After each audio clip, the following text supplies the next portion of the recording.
That time I got reincarnated as a slime. इस anime को आप में से कई लोग तो मुझे अक्सर रिकमेंड करते थे, लेकिन मैं ये सोच के नहीं देखता था कि भैया इसके अंदर एक स्लाइम होगा तो मैं क्या ही देखूंगा वो। इनफैक्ट सोच के देखो, एक स्लाइम को लेके कैसे ही स्टोरी बन सकती है, right? Wrong. Well, I was too fucking wrong about this anime, क्योंकि जब मैंने इस एनिमे को देखा तो my mind was literally blown. मजा आया इतना कि मैंने सीजन 1 को एक ही दिन में बिंज वॉच करके खत्म कर दिया और जल्द ही मैं सीजन 3 तक कैचअप कर लूंगा और फिर मांगा को भी खत्म कर दूंगा। लेकिन वो सब करने से पहले एक स्टार्टर पैक वीडियो तो बनता है, क्योंकि भैया मुझे जब इतनी पसंद आई है एनिमे तो मैं उम्मीद करता हूं आपको भी पसंद आएगी। और ऐसे भी इसका नाम सुन के कई लोग इस एनिमे को इग्नोर कर सकते हैं, लेकिन इस वीडियो को देखने के बाद आपका इंटरेस्ट जग जाएगा।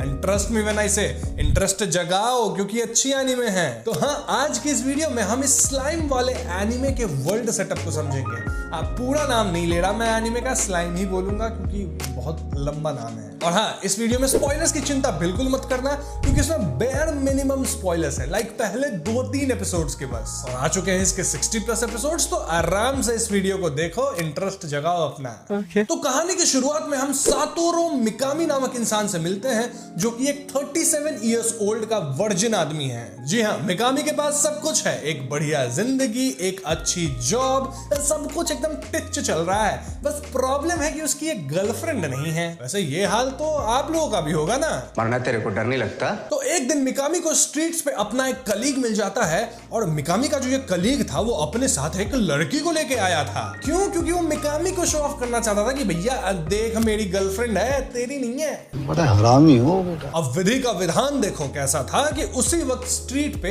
एक गुंडा बॉय चाकू लेके दौड़ रहा था, एंड समहाउ वो मिकामी को स्टैब कर देता है। अब इस हमले के कारण अपना मिकामी मरने लगता है, और मरने से पहले उसकी सिर्फ एक विश थी, एंड दैट वाज कि मेरे कंप्यूटर के हार्ड ड्राइव को नष्ट कर देना। दोस्तों, मजाक नहीं कर रहा, वो अपने कलीग से यही कहता है कि मेरे कंप्यूटर को पानी में फेंक देना, डिस्ट्रॉय कर देना, कुछ तो कर देना, बस किसी के हाथ नहीं लगना चाहिए। भैया ये क्या स्टोर करके रखता है अपने हार्ड ड्राइव पे? कुछ तो गड़बड़ जरूर स्टोर करता है, तभी इतना डेस्परेट था उसे डिस्ट्रॉय करने के लिए। पॉपकॉर्न होगा शायद। वैसे पॉपकॉर्न से याद आया, हमारे आज के वीडियो के स्पॉन्सर हैं कोई नहीं। जी हाँ, हमारे पास कोई स्पॉन्सर्स नहीं है, इसीलिए तुम लोग ही मेरे स्पॉन्सर हो। तो वीडियो पे 2 के कमेंट्स और 20 के लाइक्स पूरा कर दो, क्योंकि उतना होने के बाद ही इस स्लाइम वाले एनिमे पे मैं और भी वीडियोस लेकर आऊंगा।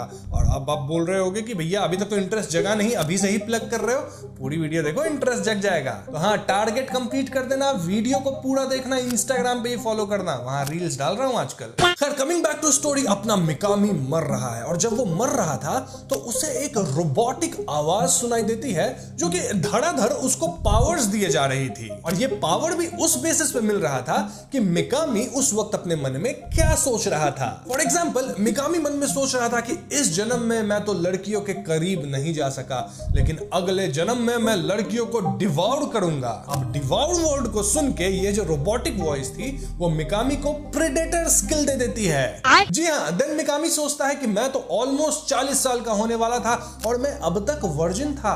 कई लेजेंड्स के हिसाब से तो मैं एक सेज कहलाऊंगा। अब ये सुनते रोबोटिक वॉइस मिकामी को एक्स्ट्रा स्किल देती है, सेज नाम का। इनफैक्ट इस स्किल को अपग्रेड करके एक यूनिक स्किल बना दिया जाता है, विच वाज ग्रेट सेज। इसके बाद एकदम से मिकामी ना अपने हैंड्स को फील कर पा रहा था, ना अपने लेग्स को, ना अपनी बॉडी को, और वो एक कंप्लीट डार्कनेस के अंदर था। मिकामी के कोई भी सेंसेस काम नहीं कर रहे थे एक्सेप्ट टच, और टच से वो समझ पा रहा था कि भैया मैं कहीं ग्रास पे हूं, मतलब घास पे। एंड थोड़ी ही देर में मिकामी को रियलाइज हो जाता है कि भैया वो मर चुका है, एंड मोस्ट प्रोबेबली उसका री इनकारनेशन यानी पुनर्जन्म हुआ है, जहां अब वो एक स्लाइम बन चुका है। जी हाँ, मेरा रिएक्शन भी आए ही था इसको जान के।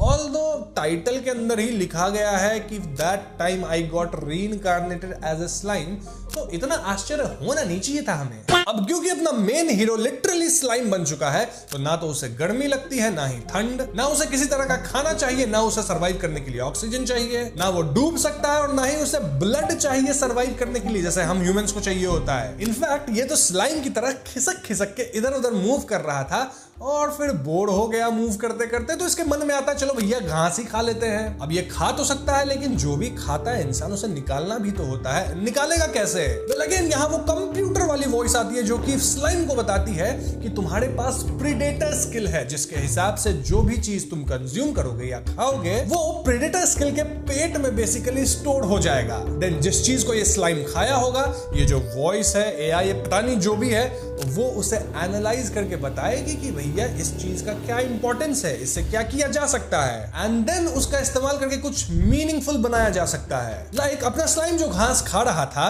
हिप्पोक्टे ग्रास, उसमें मेडिसिनल प्रॉपर्टीज थी, और ऐसे में स्लाइम ढेर सारे घास को खा के उसको कन्वर्ट कर देता है इनटू हेल्थ पोशन। देन अपना स्लाइम कुछ मैजिकल रॉक्स को भी कंज्यूम करता है, एंड देन यहाँ हमें मैजिक्यूल्स के कॉन्सेप्ट को भी समझाया जाता है। Magicules which sounds like molecules, well इसी से यहाँ की जो मैजिकल वर्ल्ड है वो बनी है। यानी हम कह सकते हैं कि basic unit of all the monsters are magicules. तो हाँ, ये मैजिक वर्ल्ड है और ये वर्ल्ड हमारे ह्यूमन वर्ल्ड से काफी अलग है। अब स्लाइम एक बार पानी में गिर जाता है और वो रियलाइज करता है कि भैया मैं डूब भी नहीं सकता, तो फिर वो पानी को काइंड ऑफ प्रोपेल करके, यानी एकदम पुचकारी की तरह छोड़ के अपना एक मोशन बना के आगे बढ़ता है, और इससे उसे एक नई स्किल मिल जाती है। इस स्किल का नाम है हाइड्रोलिक प्रोपल्शन, जिससे एकदम स्लाइम बहुत तेजी से कहीं भी मूव कर सकता है पानी का इस्तेमाल करके। वैसे आगे एनीमे में ये स्लाइम जो है वो वाटर के स्लाइसेस मार पाता है, वाटर पे बहुत ही कंट्रोल्ड मूवमेंट कर पाता है, और ये वाटर स्लाइसेस इतने ज्यादा पावरफुल थे कि भैया लिटरली स्टोन्स को काट सकते हैं। इनफैक्ट ये स्लाइम वाटर के इतने सारे स्किल्स को मास्टर कर लेता है कि सबको कंबाइन करके हम एक स्किल दे सकते हैं, विच इज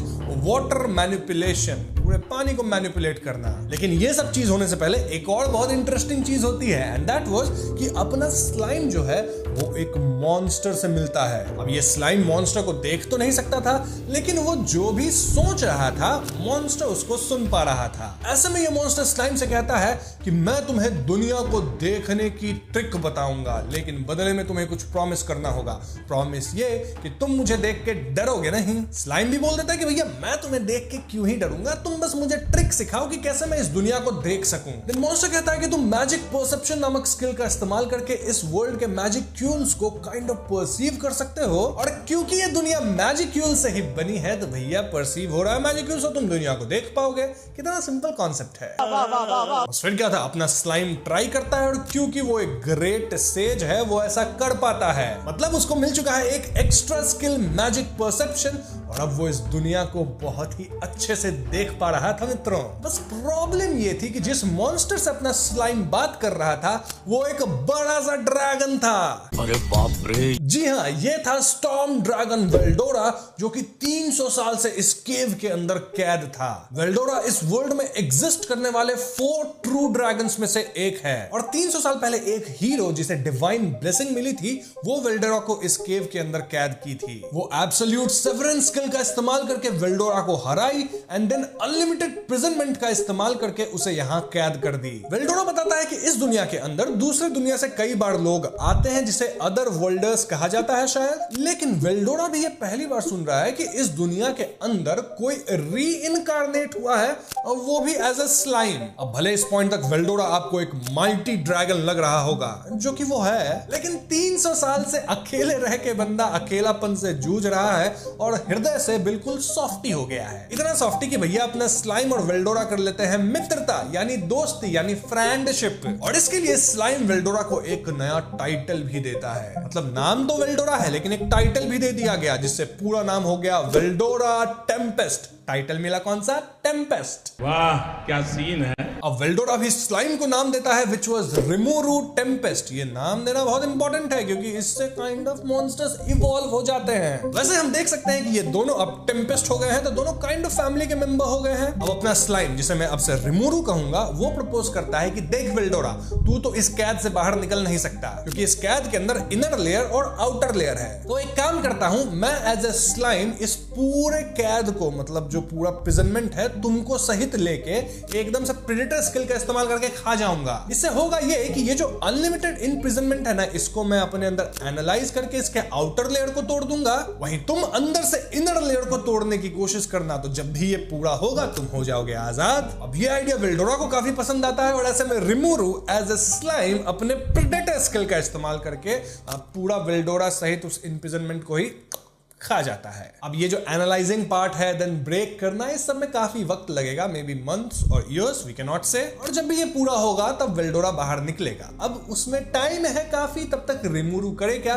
तो भैया वो जर्नी अपना शुरू कर देता है ताकि वो केव से बाहर निकल सके। अब यहाँ रिमूरू को केव के अंदर कई मॉन्स्टर्स मिलते हैं, जैसे कि snake monster, spider monster, bat monster. लेकिन रिमूरू हो गया था बहुत ज्यादा शाना, वो यूज करता है अपने वाटर अटैक का, तो कुछ और अटैक्स का इन सभी मॉन्स्टर्स मार पाता है। सिर्फ मारता नहीं, प्रेडेटर स्किल का इस्तेमाल करके इन मॉन्स्टर के स्किल्स को भी एक्वायर कर लेता है। जैसे सांप बन के पॉइजनस गैस छोड़ना, तो स्पाइडरमैन की तरह स्पाइडर की तरह इधर से उधर लटक के जाना, या फिर बैट जो अल्ट्रासोनिक वेव्स छोड़ता है ना, उन वेव्स को मैनिपुलेट करके आवाज निकालना, जिससे फाइनली अपना रिमूरू बोल सकता है। मतलब देख रहे हो कितने कम समय में बंदा नॉर्मल स्लाइम से एक पावरफुल मॉन्स्टर बनता जा रहा है। तो यहां से शुरू हो जाती है रिमूरू की एडवेंचर्स, जो कि अमेजिंग है। लाइक उसका सबसे पहला एडवेंचर ही गॉब्लिन विलेज में जाके होता है, जहां वो गॉब्लिन को एक वुल्फ के पैक से, उनका एक क्लैन था वुल्फ्स का, उनसे बचाता है। बचाना छोड़ो, यहां वो गॉब्लिन्स को और वुल्फ्स को नेम्स दे देता है, जिससे वो भी काइंड ऑफ इवॉल्व कर जाते हैं एज मैजिकल क्रीचर्स। और यहां रिमूरू उनको हार्मनी में रहना सिखा देता है। इनफैक्ट वो काइंड ऑफ एक टेम्पेस्ट क्लैन ही सेटअप कर दिया, जहां सब उसके फॉलोअर हैं और रिमूरू उनका भगवान है। अब गॉब्लिन्स तो बन गए हैं एकदम माचो, लेकिन अभी भी उनको क्लोथिंग हाउसिंग के इशू है, जिसके लिए वो लोग ड्वार्फ से मिलने जाते हैं। मतलब देख रहे हो कैसा वर्ल्ड सेटअप है। इनफैक्ट इस वर्ल्ड के अंदर कई ह्यूमंस हैं, मैजिक यूजर्स हैं, सबका अपना अपना एक क्लैन है, एरिया है। तो हाँ, उनमें से कई लोग जो अपना टेम्पेस्ट क्लैन बना है, इसके मित्र बनेंगे, कई दुश्मन बनेंगे, कई वॉर्स होगी, बहुत सारी स्टोरीज आएंगी। इनफैक्ट वेल्डोरा भी तो एक टाइम पे बाहर आएगा, तो वो किसका रूप लेगा बाहर आके? तो हाँ, सवाल बहुत है और सबका मेरे पास जवाब भी है मित्रों। या अगर जवाब नहीं है तो 1-2 दिन में आ जाएगा, क्योंकि 1-2 दिन में मैं पूरे सीजन 3 और मांगा को चट कर जाऊंगा। क्योंकि भैया इतनी पसंद ही आ रही है मुझको ये एनीमे, बहुत ही अमेजिंग है। आप लोग भी इसको चेकआउट जरूर करो। अब जब मैं एनीमे को पूरा खत्म कर लूंगा, मांगा भी पढ़ लूंगा, तो ऑफ कोर्स इसके ऊपर मैं ढेर सारी वीडियोस लेकर तो आऊंगा ही। सिर्फ वर्ल्ड ही एक्सप्लेन नहीं करूंगा, पूरी कहानी को अच्छे से अपन कवर करेंगे, हर एक आर्क को एंड एवरीथिंग। क्या बात कर रहे हैं बाबा? ट्रस्ट मी, ऐसा है कि स्लाइम वाले एनीमे की जर्नी अपने चैनल पे अमेजिंग होने वाली है, लेकिन ये जर्नी तभी शुरू होगी जब आप लोग इस वीडियो पे 20 के लाइक्स और 2 के कमेंट्स कंप्लीट करें। कि जब आप लोग लाइक टारगेट और कमेंट टारगेट पूरा करोगे तभी तो अगली वीडियो आएगी इसके ऊपर, वरना विंड ब्रेकर वाला हाल हो जाएगा। उसकी लास्ट वीडियो 50 के व्यूज पे पड़ी हुई है। तो हाँ, टारगेट्स को पूरा कर दो और आप लोग बताना आपको इस एनीमे का कॉन्सेप्ट कैसा लगा। और अगर आपने इस एनीमे को ऑलरेडी देख रखा है तो मुझे बताना यार कि आगे एनीमे और भी अच्छी ही होते जाती है, कि season 1 is like the best, या फिर सीजन 2 सीजन 3 इससे भी अच्छी है। सब बताना मुझे कमेंट्स में। तो बस आज की वीडियो में इतना ही। वीडियो पसंद आई हो तो इसे लाइक और शेयर कीजिएगा, साथ ही चैनल पे नए हैं तो हमें सब्सक्राइब भी कीजिएगा, क्योंकि हम अपने चैनल पे ऐसी स्टार्टर पैक वीडियोस लाते रहते हैं। 1 मिनट, ये हॉन्टिंग ट्यूब जैसा आउटरो हो गया। नहीं, चेंज करेंगे, क्योंकि हम अपने चैनल पे अच्छी वीडियोस लाते रहते हैं। नहीं, ये भी तो सही है, इंट्रो चेंज करना होगा। अरे कहना क्या चाहते हो? इंट्रो नहीं, आउटरो चेंज करना होगा। Okay, I will see you guys in the next one. Peace out.